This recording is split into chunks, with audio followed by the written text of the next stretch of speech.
right, guys, welcome back to the ALGS channel. Hope you guys are all doing well and having a great day so far. Just want to go ahead and apologize. This one's probably going to be very long because we have got a lot of drama. Grab your popcorn, grab your tea, grab your glitch energy, grab whatever, because there is a lot of news to uncover in today's video. A lot of video proof, a lot of people criticizing the state of this Apex Legends esports scene when it comes to ranked, because this guy that was once caught in the past, now the #1 Apex predator, caught and exposed all over Twitter, plastered all over Twitter. And it seems like everyone is finally starting to agree after a lot of people are starting to defend this guy. And honestly, I'm not trying to call nobody out, but a lot of good, reliable people were starting to defend this guy, saying he was not a cheater. And thankfully the proof comes out. He most certainly was all along. Also, we've got some updates on some drama going on in the ALGS scene for champs, and some contests that were going on that are really going to shake up some of these group play matches as well. It could be even the finals if obviously both of the teams make it in there. So if you guys want to sit today, all things Apex Legends esports related, of course, you know what to do. Like the video, subscribe to the channel, and without further ado, let's go ahead and dive right into this one. First thing I wanted to make mention of, a little bit of an ALGS championship update regarding the talent there. I really like how Apex does this. So a lot of times what they'll do, people that didn't qualify, people that didn't make it, they'll invite a lot of these pro players over to do some of the talent casting stuff as well, which I think is really neat. Unfortunately, I did hear that there was actually Rambo had a potential opportunity to come do some of this talent work stuff, and I guess like analyst, whatever, similar to what Rkn did in for Split 2. Unfortunately, something fell through and it was a personal matter, and I'm not sure what's going on, but obviously like that's a big opportunity. I know Rambo probably wishes he could have made it. Really sucks to see when things don't work out, but it's nice to see, you know, people, you know, like We The People, #1 Apex Predator last season, Bullet, a pro who played in the pro league last year as well, or last this split as well. Graceful, also another pro from the EU side, you probably know. A lot of people in this. I think it's very, very neat to see some of these pro player-ish, rank grinder-ish content creators getting invited to some of this. Obviously, if Apex Land ever comes back to North America, I'm gonna try my best. I'm gonna try to hop on there as well. I mean, obviously, I feel like they need to have me because I got the best takes of all time. No North American bias at all. So this is where the drama starts. You guys may remember in the past there was a lot of pro players that played in like this pro league to some degree, and then you know, like pro scene, tier 2 scene, all this ALGS stuff, and then also ranked.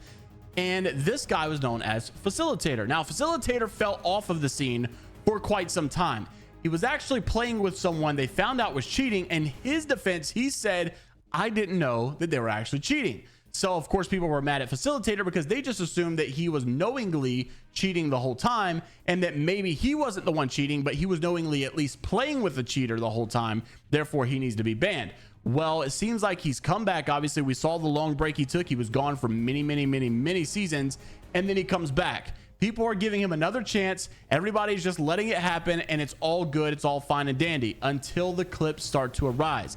Like I said, I saw many people like actually just kind of going along with this guy. Many people actually trying to defend this guy, saying maybe, you know, he's not actually sus anymore. Maybe if he is sus, it's just off stream, but what's on stream looks fine. And he's playing with good people and everybody knows him. Everything's fine. Now he was the #1 pred as of 17 hours ago. And this is where obviously the microscope came to be ridiculous, starting it off with Stunny saying which one of his teammates are cheating this time. And so I didn't really know if this was like kind of like I didn't know if this was more of like a defending him kind of thing. Like, you know, obviously everybody thought that his teammates were the ones that got him to where he was because they were cheating. Now that he's made it with people that everybody knows, who are you going to blame it on this time? And so I didn't know if it was kind of like that, or if like it was like actually saying, you know, he probably is cheating, or one of his teammates probably is cheating. But anyhow, it wasn't very long. The clips came out. This was HisWattson saying you can't be serious. And I want you to watch this clip and think about the context slowly, because I saw some people watch it and they're like, what's going on? It looks fine to me. It really is very blatant, and this is why I think there's a big problem in catching these cheaters. Roll the clip first, and then we'll talk about multiple other clips and some of the reactions to them as well. Roll the clip. Bro, holy shit, bro. I'm just fighting everybody right now. On the knockdown, oh man. So you can see he obviously starts to shoot through the wall, thinking that his walls are showing that this guy's inside. So he thinks he's going to swing this. He thinks he's going to fight this, and immediately starts shooting this guy. He goes to do it, realizes that that little icon he sees tracking that guy through the wall is not inside, but outside. That's why it looks so sus. Not only does he start shooting at God knows what, he starts tracking. He thinks that he's tracking this guy as well. Of course, that's not it. He gets frustrated. He dies. Even my comment was just like, you know, the old man edit, you know, making it seem like it was not necessarily his fault, or maybe it's my teammate's fault. Like, what's going on, man? Really, he was just aggravated that his walls kind of goofed him up and bamboozled him. The comments was actually crazy. This is unbelievable. Once a cheater, always a cheater. People started to come out. LMFAO, it doesn't get more obvious than this. Everybody seems to finally agree as far as the pro players are concerned. Now, HisWattson also took it to Twitter as to why this is more of a problem than what some of you may say. Oh, it's just a ranked game. It's not that big of a deal. He's not stealing money. Yes, he kind of is stealing money, and here's why. Rank number 1 has monetary value for streamers. He is literally siphoning ad dollars and clout and subs from people who actually deserve it. Notice how much of a grind we the people put in last season, and it really did help him out tremendously. He grew tremendously. Rank number 1 is life-changing for top players. I went from 10 viewers to 200 from being rank 2, then from 800 to 10,000 from being rank number 1. He also says, me and Prodigy Aces have both had rank 1 taken from us by a cheater, and it is especially painful to see when it happens to people like Luxford, James, Shuby, Zach. It discourages other aspiring pros and content creators to grind for the top when they see this stuff run rampant. Really, really sad stuff to see. I thought it was pretty funny though. Zero's always got like the best tweets like all the time. I love that facilitator's number 1, he says. I feel like this really shows that Apex Legends, like we all know and love, is back, baby. Cheaters are back. Honestly, Prime Apex had really bad cheaters, I feel like, as well. So I mean, he's got a point. Snipedown also says you should only get so many chances because this is just absolutely blatant. Keon also says at this point, I might as well cheat. How does this stuff just continuously go on? And why do we really give this guy another chance? And what's crazy, this is what's wild to me. I've made videos of this guy being exposed before, and I kid you not, I got DMs about him being legit. And I don't know if it was him sending me the DMs or his teammate, but someone reached out under this whole facade of like identity or persona, saying they want to give their side of the story because they were not actually cheating and they don't think it's fair, all the backlash that they've been given. And then this is where things just obviously go absolutely insane. There was actually some more clips. I think Jevy Media showed some as well, and there was a lot of other clips that were also regarding, like, he would go out of zone, and instead of looting a pill right in front of him, he would just really like just start to turn around for no reason and loot the pill backwards, so that, oh, I just accidentally saw a rat there, I don't really know how that happened, oh, he's just hiding in the pill, you know, whoopsie doo. And here's that clip. So take a look at another sus clip just in case that did not convince you. Roll the clip. He's low, yes, yeah. What's the play right there? Oh, I'm on his fucking ass. He's not getting away. I'm going for that, probably. Like, what is he doing? I don't normally commentate over the clips, but like, look at this. Oh, shit, it backwards. Oh. What is that? I mean, if it's not obvious that this guy was cheating, then you just need to go to the doctor or something.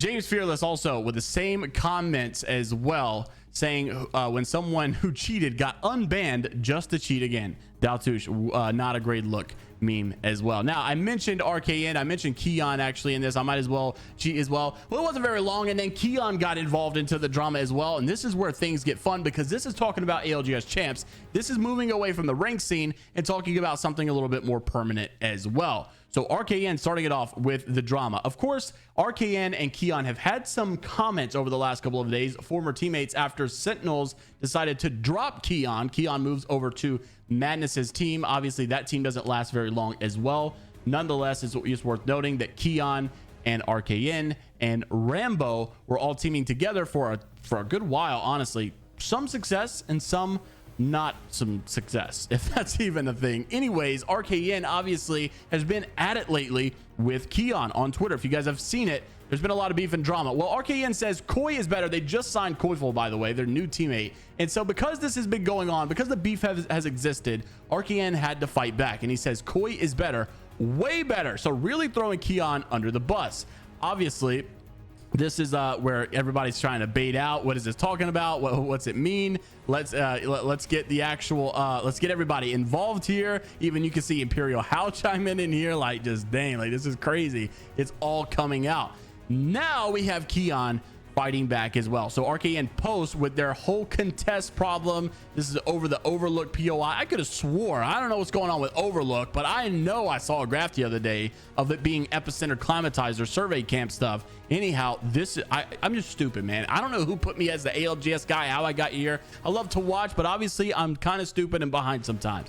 Should have stuck to the TDM. They had this team deathmatch agreement that if Moist could beat Sentinels or Sentinels could beat Moist, that they would get the POI and the other team has to move on somewhere else. Well, Moist decided that even if they lost, they didn't want to leave and they would just fight out the contest. Well, they fought it off, and now Sentinel seems to be dominating in 3-0 fashion. And he tweets out, obviously, you should have just stuck to the TDM. Then Phony comes around, because if you're not familiar with this, Phony has actually got involved with this drama and calling out Keon for being a little bit cringe lately and saying, you know, ever since this whole move happened, you've been kind of getting cringe. It's kind of been more of a funny, not necessarily drama. Phony's obviously, I think, cool with everybody. Now Phony says, yo, Keon, biggest hater, any thoughts on this? Keon says, dang, he got me, but let's hope he doesn't shut down Atlanta again like last time. So calling Rkn back out, Imperial Howl back in the middle of it again. Dang, just crazy. And here you go, Keon shows that he gets blocked by Rkn after all of this. This is why I love the drama. This is why it's good to keep the beef going, because it makes LAN that much more appreciative. Now, unfortunately, Keon won't compete at LAN, but nonetheless, you've got Moist going to be there. Of course, there'll be drama there. That contest will mean something in the future of all of this. Keon obviously going to be involved, so it'll be nice to see maybe him get back in the mix on this as well. The video is actually not turning out to be as long as I thought it was, because as we're wrapping it up, I want to give you guys a little bit of a score update for August 22nd. This was obviously literally, this was yesterday, and how these results for these scrims are going. Dark Zero, Luminosity, Dojo doing the best in their night as well. And so you've got Dark Zero obviously split to playoff champions. You've got regional final champions, and they are looking like one of the prime teams to win champs again. And they literally just won. How is this happening? Obviously, that's like, this is becoming like Black Ops 2, Call of Duty Ghost complexity domination. It's the same team winning over and over and over and over. Dark Zero is just too good. Hopefully someone can upset them, but nonetheless, Dark Zero looked good. Luminosity looks decent. I'm not really seeing LG do like that consistently good, so I can't really say they look scary, but they did do pretty decent at split 2 playoffs in the group stages. We'll see how obviously they can perform at champs. But I also want to mention the Dojo. Everybody's looking at Timmy. They're looking at Designful and Enemy as this team that formulated over a bunch of like scraps, really. I mean, Designful left the team, joined Dojo. Enemy like quit, retired, whatever, like took a break, only to come back very shortly. So they're all splitting off from other teams, coming to form a new team. And I really like how well they have been playing together. They are clicking very, very good. And yes, they are keeping up with the pros just like ever before. It's really nice to see. And I got to say, I'm quite frankly rooting for the Dojo, partially just because I think it's a good storyline, and I think it really goes to show you what competing is all about. Doesn't have to necessarily be who you think the top players are. You just got to believe in each other. You all got to be good, obviously, to some degree, but you got to have that burning passion. You got to have that fire, and hopefully these boys can kick it off. Also, I wanted to mention, just as we wrap the video up, Gauntlet League Day 2 complete.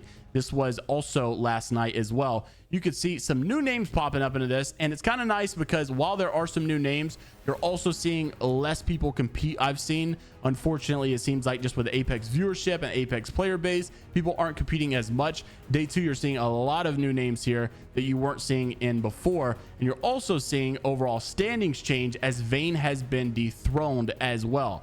So interested to see what you guys have to say about all the topics down in the comment section below. Of course, like the video and subscribe to the channel if you guys want to stay up to date, all things Apex Legends esports related. And until the next time, I will see you all later, Gators.